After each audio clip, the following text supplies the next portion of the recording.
समता, चिरण, पेशन news.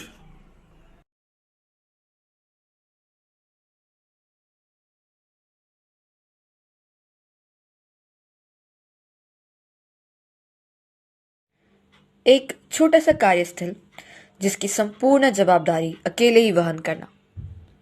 सिद्धांत computer graphics, design and printing, इसी नाम से इनका व्यवसाय चलता है। कार्यस्थल इतना छोटा कि बहुत मुश्किल से एक साथ 4 या 5 लोग बैठ सकते। आशीष फुलझले, जिनका व्यवसाय ग्राफिक डिजाइन्स का है, इसी काम के सहारे वो अपने परिवार का पालन पोषण करते हैं और इसी कार्यस्थल से सभी आंदोलन को अंतिम स्वरूप दिया जाता है। समता सैनिक दल रामबाग के मार्गदर्शक तथा HRPF के सचिव और भी कई संगठन से जुड़े हुए हैं। जहां मौका मिले वहां जाकर विद्यार्थियों का मार्गदर्शन करना। माझा एक दिवस दीक्षा भूमीसाठी गए 10-12 साल से दीक्षा भूमि परिसर में स्वच्छता अभियान चलाते हैं, जहां अनेक युवाओं को जोड़ा। सिर्फ विद्यार्थियों के अधिकार के लिए ही नहीं तो सामाजिक विषय कोई भी हो, हमेशा अन्याय के विरुद्ध आवाज बुलंद करते हैं।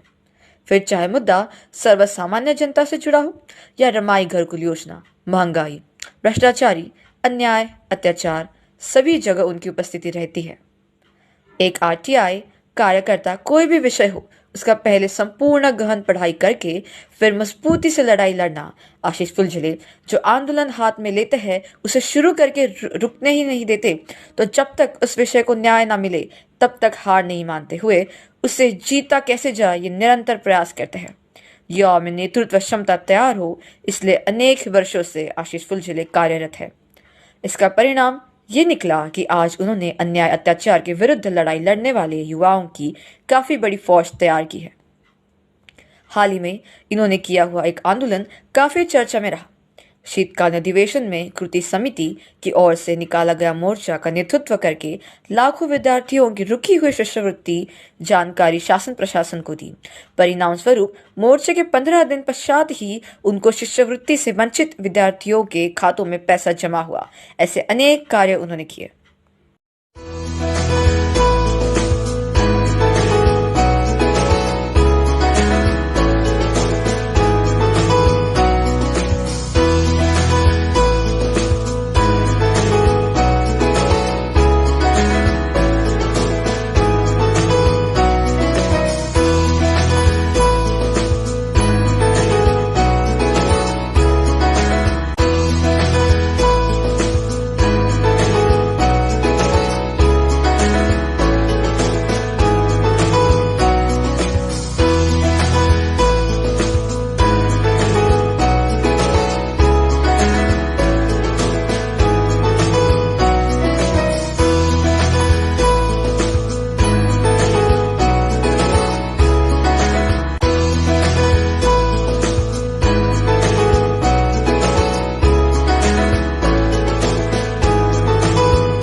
MPSC, PSI, STI, ASO, सब registrar, excise PSI, tax assistant, clerk. अगर करनी है इन सब की तैयारी तो आइए शिल्पकार प्रबोधिनी में, जहाँ आपको अच्छे से अच्छे मार्गदर्शक मिलेंगे, जैसे कि प्रवीण भीमटे सर, पंकज गेडाम सर, आकाश गोंडाने सर, कि वो भी केवल 1000 रुपए प्रति माह में। पता डॉक्टर बाबा साहेब आम्बेडकर पुतले के पास, पुलिस चौकी के पीछे, जाता रोडी नंबर 1, मेडिकल रोड, नागपुर।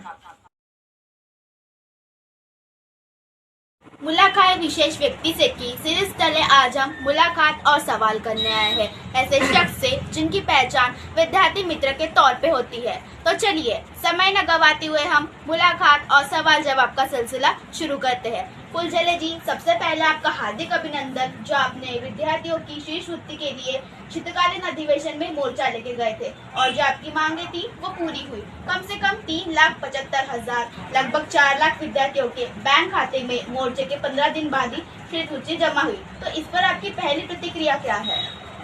सबसे पहले तो मैं सभी विद्यार्थियों को बधाई देना चाहूँगा कि 2 साल के बाद उनके खाते में स्कॉलरशिप की अमाउंट जमा हो गई है।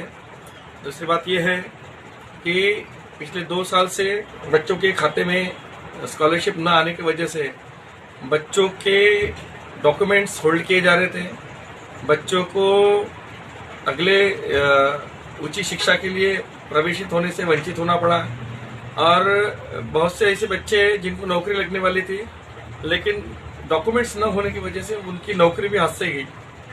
2 साल से बहुत सारे मतलब लाखों बच्चे पीड़ित थे और इसको हमने मानव अधिकार संरक्षण मंच की ओर से कंटिन्यू इस स्कॉलरशिप के विषय को हमने फाइट किए। स्टेट गवर्नमेंट से लेकर तो सेंट्रल गवर्नमेंट तक हमने सभी को निवेदन दिए और आंदोलन, धरना आंदोलन के माध्यम से ध्यानाकर्षण भी किए और करीबन सभी संगठनों को इस विषय पे जागरूक कर पूरे महाराष्ट्र भर में हमने निवेदन दिए और पिछले शीतकालीन अधिवेशन में इस विषय को लेके हमने महामोर्चा निकाला था और मोर्चा के अंतर्गत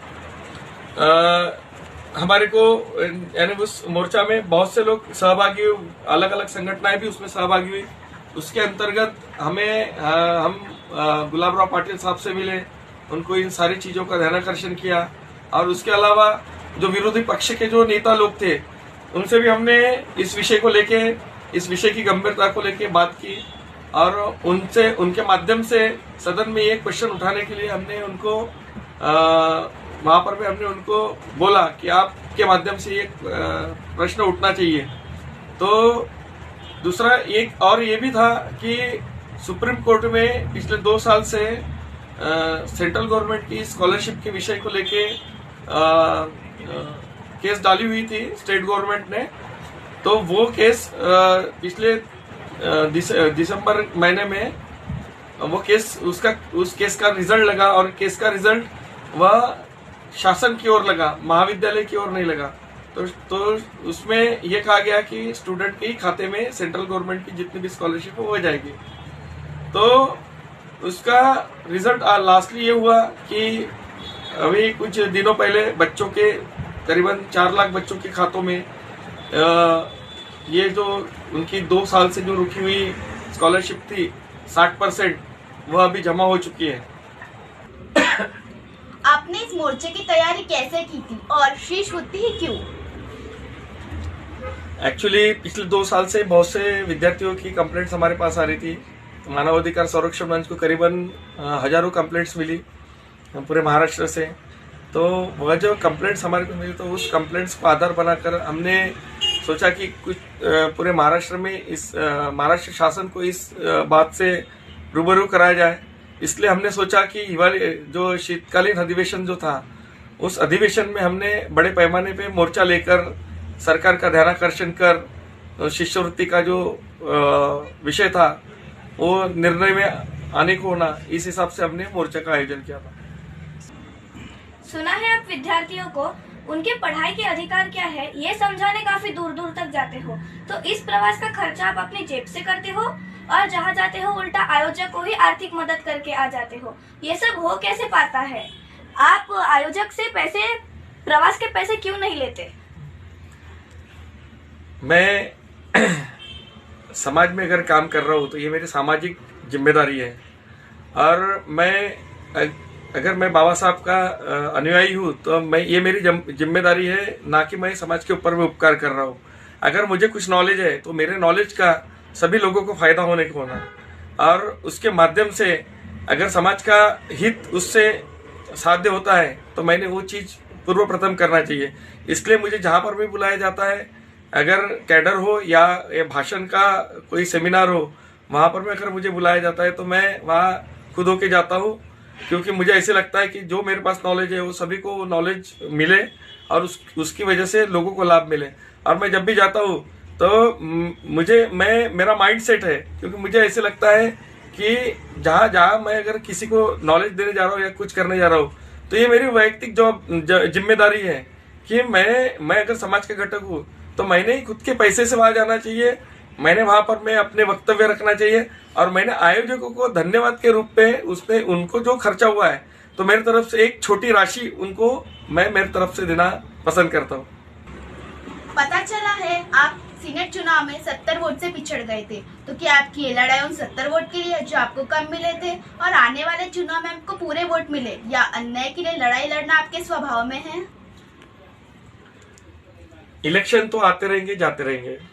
पिछले सीनेट इलेक्शन में मुझे 70 वोट कम गिरे, वैसे इनवैलिड तो बहुत सारे हुए और मैं वहां से एलिमिनेट नहीं हुआ।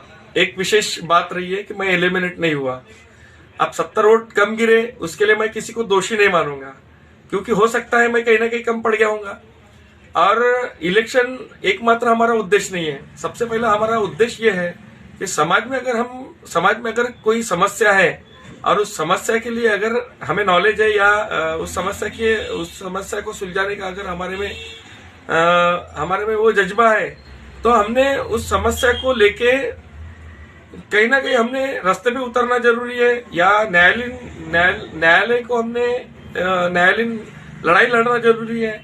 इस हिसाब से मुझे ऐसे लगता है कि ये निरंतर चलने वाला कार्य है। इलेक्शन आते रहेंगे जाते रहेंगे और हमारी जो भूमिका है हम कभी पीछे नहीं छोड़ेंगे। जो भी समस्या रहेंगी उस समस्या पे लड़ना हमारा कर्तव्य, हम करते रहेंगे। पता चला है अगर आपके पास कोई सहायता के लिए आता है तो आप उन्हें सहायता न करते हुए उल्टा उन्हें ही लड़ाई लड़ने का जज्बा देते हो। अगर उन्हें लड़ाई लड़नी आती तो वो आपके पास आते ही क्यों? इसके पीछे आपकी मंशा क्या है? सबसे पहली बात तो अगर हम खुद को बाबा साहब के बंदे मानते हैं तो बाबा साहब उनका पूरा जीवन संघर्षमय रहा। उन्होंने हर एक विषय को निरंतर चिंतन कर उन्होंने लड़ाई लड़ी है। तो हमें भी ये कहना है कि अगर हम बाबा साहब के बंदे हैं तो लड़ाई हमारी खुद की होने को होना। अगर समस्या हमारी है तो संघर्ष भी हमारा होने को होना। हम सबसे पहले तो जो पीड़ित हमारे पास आता है तो हम उसको याद दिलाते हैं कि लड़ाई तेरी है तो संघर्ष भी तेरा होने को होना।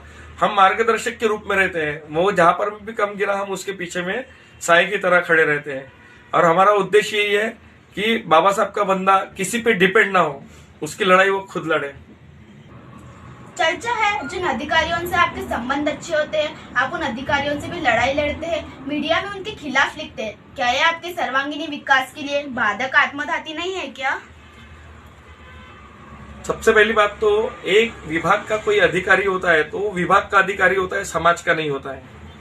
वो उसके दायरे में रह के काम करता है। अगर वो अधिकारी उसके दायरे में रह के काम करता है तो ऑब्वियस है कि एक समस्या को लेकर अगर मैं उनके पास जाता हूँ तो उनके ऑफिस के उनके विभाग के बाहर जाके काम करने वाले नहीं है। और हम भी विभाग के बाहर का काम कभी लेके जाएंगे नहीं। हम उसी समस्या को लेके जाएंगे जो विभाग के द्वारा निर्मित हुई है। और हमारा यह है कि वो आदमी भला हमारे समाज से बिलोंग करता होगा, लेकिन वो जिस पद पे बैठा है तो ऑब्वियस है कि वो विभाग का अधिकारी है और उस विभाग के अधिकारी को हमारे को सवाल करना बहुत जरूरी है। वो बाद में हमारे समाज का रहेगा, लेकिन सबसे पहले वो विभाग का है। और समस्या अगर हमारे सामने है तो हमने उसको सवाल करना ही चाहिए। अगर आपको कोई भी राज्य की पार्टी चुनाव लड़ने का प्रस्ताव देती है तो क्या आप चुनाव मैदान में उतरेंगे? हाल फिलहाल में तो मेरा ऐसे कोई विषय नहीं है। और मैं जो अभी मेरे सामने में जो मैं जिस हेतु से मैं काम कर रहा हूँ समाज में, मैं ये चाहता हूँ कि कहीं ना कहीं पहले हमें उस पोजीशन में जाने के लिए सबसे पहले समाज में हमारा काम दिखाना बहुत जरूरी है। क्या होता है, बहुत से लोग क्या करते हैं कि काम कुछ नहीं होता है लेकिन वो इलेक्शन में डायरेक्ट कूद जाते हैं। और कई लोग तो ऐसे रहते हैं कि दूसरे के काम को अपना बता के इलेक्शन में कूद जाते हैं और इलेक्शन लड़ते हैं। उनका बहुत से लोगों का उद्देश्य सिर्फ पैसा कमाना होता है। मैं नहीं चाहता कि ऐसी कोई मेरे माध्यम से हो। सबसे पहले तो मुझे समाज में अगर लोगों तक पहुंचना बहुत जरूरी है। समाज में अगर मुझे काम करना है, समाज के माध्यम से अगर मैं लोगों तक पहुंचता हूँ तो फिर बाद में आने वाला समय जो भी रहेगा वो जो लोग बोलेंगे उसके हिसाब से मैं आगे का डिसीजन लूंगा। चुनाव कोई भी हो, अम्बेडकर विचारधारा को मानने वाले सभी लोग एक बैनर तले चुनाव लड़ने के बजाय अलग अलग बैनर के तले चुनाव लड़ते हैं। अगर एक बैनर की तरह चुनाव लड़ते तो शायद आप चुनकर आके विद्यार्थियों के विद्यापीठ में प्रतिनिधित्व कर सकते थे। आपकी बात सही है। क्या है कि इस संविधान ने हमें स्वतंत्रता का अधिकार दिया है, व्यक्ति स्वतंत्रता का। हम हमारे विचार किसी पे लाद नहीं सकते। जिसको जो अच्छा लगता है वो वह करता है। जो सही मायने में सामाजिक काम करता है तो वो यही सोचता है कि नहीं मुझे यानी उसमें त्याग की भूमिका होती है। अगर जो सही मायने में समाज में काम करता है वो कहीं ना कहीं खुद को पीछे रखने का प्रयास भी कर सकता है। लेकिन मोस्ट ऑफ द लोग अभी स्वार्थी भरे हैं। उनको स्वाभिमान से कोई लेन देन नहीं है। स्वार्थी लोग होने की वजह से हमारे जितने भी हमारे जो भी संगठनाएं हैं वह एक नहीं हो पा रही है। कहीं ना कहीं वहाँ उनको ये लगता है कि नहीं, मैं इतने सालों से काम कर रहा हूँ तो मैं क्यों अपने संगठन को ये करूँ, मेरा अस्तित्व होने को होना। सब यहाँ पर में अपने अस्तित्व की लड़ाई लड़ना चाह रहे हैं। सब लोग यानी उनको अपना जो अस्तित्व है वो अलग दिखाना चाह रहे हैं। और मुझे ये नहीं लगता है कि कहीं पर में भी यानी मैंने भी उनके तरह कुछ करने को ना। मुझे ऐसे लगता है कि हमने अगर सब मिलके अगर कुछ कर सकते हैं तो वेल एंड गुड है। उसके लिए समविचारी लोगों ने बैठना जरूरी है, क्योंकि इस देश में हमारी जो लड़ाई है वो लड़ाई एक व्यक्ति विशेष या संगठन की नहीं है, तो विचारधारा की लड़ाई है। और मैं चाहता हूं कि व्यापक विचारधारा को हमने सबने समर्थन देना चाहिए। व्यापक विचारधारा बोलने से, अगर मैं व्यापक विचारधारा बोलता हूं तो वो व्यापक विचारधारा फुले शाह अम्बेडकर की है। और फुले शाह अम्बेडकर की विचारधारा बाबा साहब को सही मायने में पूरे विश्व में अगर कोई लेके जाता है तो उसके पीछे मैंने खुद होके खड़ा होना चाहिए। क्योंकि क्या हो रहा है कि आज हम राजनीति कर रहे हैं एक नागपुर शहर की, आज हम राजनीति कर रहे हैं एक महाराष्ट्र स्टेट की। क्या हम राजनीति भारत देश की कर रहे हैं? हमने खुद ने सोचना चाहिए।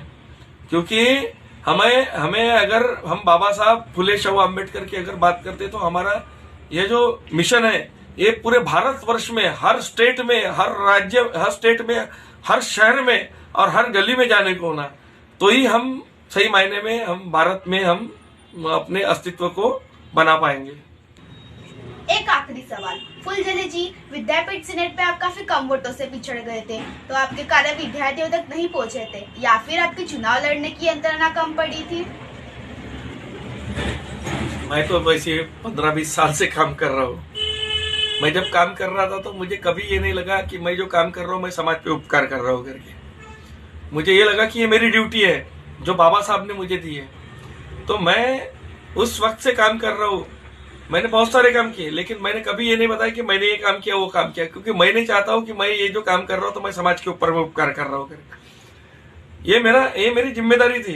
पर आज का दौर जो है वो जो दिखता है वो बिकता है वाला दौर है। और लोग आज इस मीडिया के माध्यम से लोग अपने आप को प्रमोट कर रहे हैं, अपने आप को ये कर रहे हैं। तो शायद सीनेट इलेक्शन के वक्त मैं लोगों के बीच में नहीं पहुंच पाया। काम तो बहुत सारे किए, काम का यानी आए दिन हम काम कर रहे हैं, लेकिन मैं मीडिया को मैंने उतना सीरियसली नहीं लिया, आज तक नहीं लिया था। तो इसलिए मैं लोगों के बीच में नहीं पहुंच पाया। लेकिन आज ऐसी है कि आज मुझे मीडिया तक पहुंचना ये मेरी खुद की जिम्मेदारी है। और मैं उपकार की भाषा तो कभी करूंगा नहीं, क्योंकि ये मेरी खुद की जिम्मेदारी है कि अगर समाज का मैं घटक हूँ तो समाज के लिए मुझे लड़ना और उस विषय को समाज तक पहुंचाने के लिए मीडिया का सहारा लेना मुझे अभी यानी आज की सबसे बड़ी मुझे जिम्मेदारी यानी गरज लग रही मुझे कि मैं आज मीडिया का इस्तेमाल करना चाहिए और लोगों तक पहुंचना चाहिए, ताकि लोगों को पता चले कि कौन कौन से मुद्दे उठाए जा रहे हैं और कौन कौन से मुद्दों को न्याय दिया जा रहा है और कौन कौन से मुद्दे हाल फिलहाल में लोगों के बीच में गंभीरता से बने हुए हैं और उनके ऊपर में किस तरह से आंदोलन या किस तरह से लड़ाई लड़ना है, ये मुझे मीडिया के माध्यम से अभी दिखाना बहुत जरूरी लगता है। तो ये थे आशीष फुलझले, जिन्होंने हमारे सभी सवालों का काफी बेबाकी से जवाब दिया। फुलझले जी, अब भविष्य में जो भी कार्य हाथ में ले उनमें आपको सफलता मिले, यही कामना करते हुए हम यही रुकते हैं। धन्यवाद। मैं मार्शल तमन्ना मिश्रा, मेरी साथी संवाददाता कृतिका पाटिल, कैमरा पर्सन मार्शल नागसेन बड़गी के साथ समता चिन्ह स्पेशल न्यूज के लिए।